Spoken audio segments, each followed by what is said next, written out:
Alkitab dituduh dirubah-rubah. Siapa pelakunya? Bapak Ibu Saudara, Alkitab dituduh berubah-rubah. Siapa pelakunya? Pelakunya adalah aliran kekristenan sendiri. Bapak Ibu Saudara, Lembaga Alkitab Indonesia di zaman Belanda sudah ada, tapi namanya mungkin pakai bahasa Belanda ya.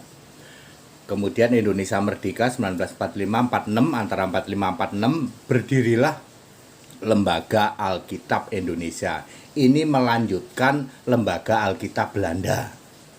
Ya.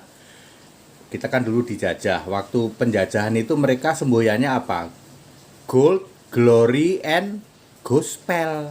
Ya toh, emas, kejayaan, dan gospel, Injil Yesus. Jadi mereka itu sambil menjajah memberitakan Injil ya.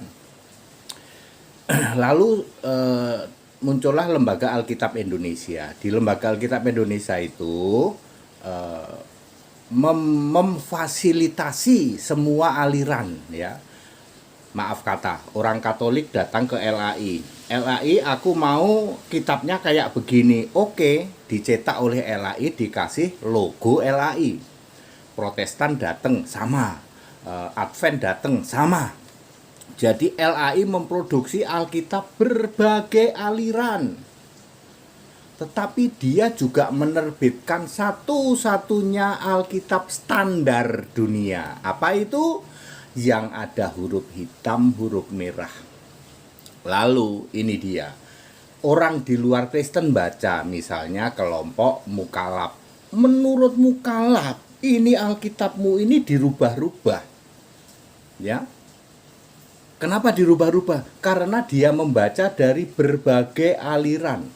Alkitabnya Protestan beda dengan Alkitab Kristen. Kami ini orang Kristen. Alkitab Katolik beda dengan Alkitab Kristen. Beda dengan Alkitab Mormon, beda dengan Alkitab Advent dan lain sebagainya. Contoh kasus Yohanes 4 ayat 19 ya. Sungguh benar-benar Tuhan, engkau adalah seorang nabi. Tuhan apa Tuhan? Ya. Lalu Yohanes 13 ayat 13, aku guru dan Tuhan. Tuhan apa Tuhan? Kalau Anda tanya orang Kristen, Tuhan. Kalau Anda tanya orang Protestan, Tuhan. Anda tanya orang Katolik, Tuhan. Anda tanya orang Advent, Tuhan. Cuman orang Kristen doang. Aku guru dan Tuhan. Ya Tuhan, sungguh engkau adalah seorang nabi. Loh, Yesus masih manusia dipanggil Tuhan. Di kitab Matius saja ada 15, setidak-tidaknya 15 ayat. Yesus masih manusia dipanggil Tuhan. Jadi yang membuat seolah-olah Alkitab itu dirubah-rubah adalah aliran kekristenan yang disebut sinode. Sinode tidak ada di Alkitab. Gara-gara sinode inilah muncul Alkitab Protestan, Alkitab Katolik, Alkitab Karismatik, Alkitab Advent. Pakailah Alkitab standar Kristen. Ya, yang ada huruf hitam, huruf merah. Nanti cross checknya pakai KJV ya, KJV BBINET. Lalu ini dibaca oleh Mukalaf. Nah, namanya Mukalaf kan usaha. Mukalaf mah usaha Pak, mau jatuhin Kristen. Alkitab itu dirubah-rubah. Lalu PDT pendusta Mel Pletok marah-marah.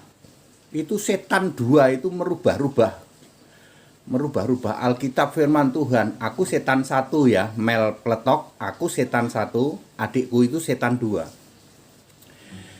Yang merubah-rubah ya kalian sendiri, aliran kekristenan sendiri yang merubah-rubah. Ya, clear ya? Jadi pakailah Alkitab standar, yaitu Alkitab yang ada huruf merah, huruf hitam ya.